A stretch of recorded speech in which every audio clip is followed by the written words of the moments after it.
Addressing the opening of the National Assembly on Monday, Prime Minister Pavan told members that Laos needs to consider the steps to take to reopen the country, including the start of services on the Laos-China Railway. The National Assembly 9th Legislature began its second ordinary session with a debate on ways to deal with the COVID-19 outbreak and revitalize the economy, which has been severely impacted by the pandemic. การเตรียมความพร้อม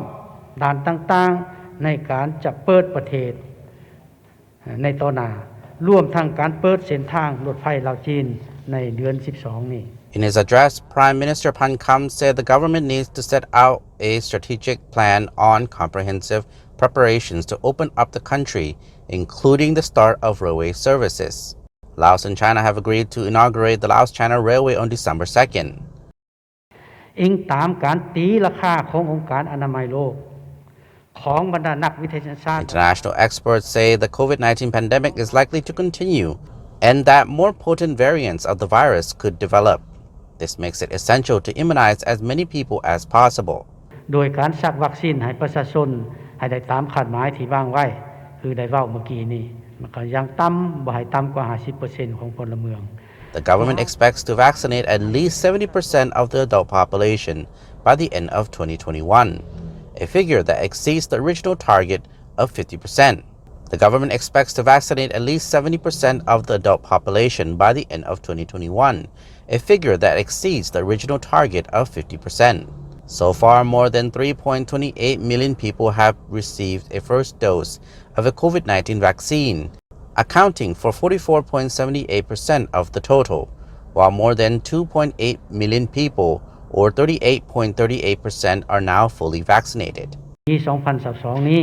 ขอให้เป็นปีแห่งการสืบต่อบุกทะลุเพื่อสร้างการหันเปลี่ยนอย่างแข็งแกร่ง Outlining the main features of the 2022 development plan, Prime Minister Pankam said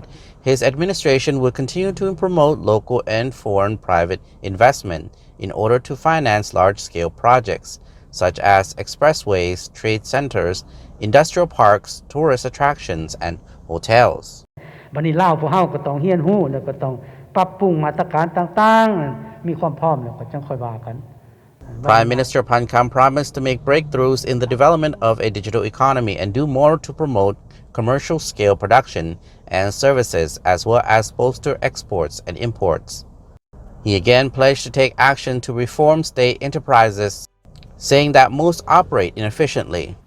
Over past years, every government administration have invested heavily in state enterprises, hoping they would become a main source of revenue and key drivers of the economy. In fact, most state enterprises have performed poorly. Some enterprises have accumulated enormous debts, placing an added burden on the government, the Premier said. He added that the reform of state enterprises was an important and urgent task. ลงทุนเพื่อให้สามารถเชื่อมจอดกันแน่ใส่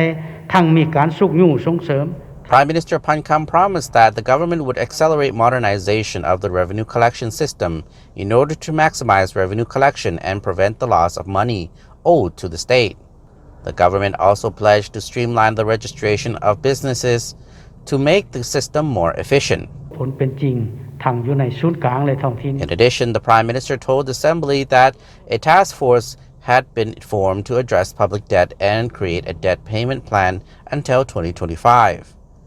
He underlined the need to address currency value fluctuations which have arisen due to the chronic budget and trade deficit, high level of debt, limited reserves, a lack of liquidity among local banks, and imbalances in the demand and supply of currency. The government projects a 3% growth in gross domestic product, less than the target of 4% previously approved by the National Assembly.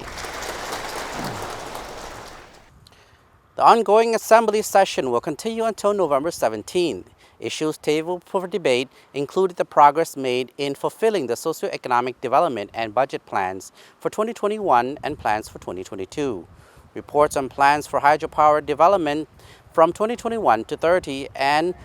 for the hydroelectricity and mining sectors from 2021 to 2025 are also scheduled for presentation. I'm Spakson Selapit, and the LNTV English News Team reports from the National Assembly.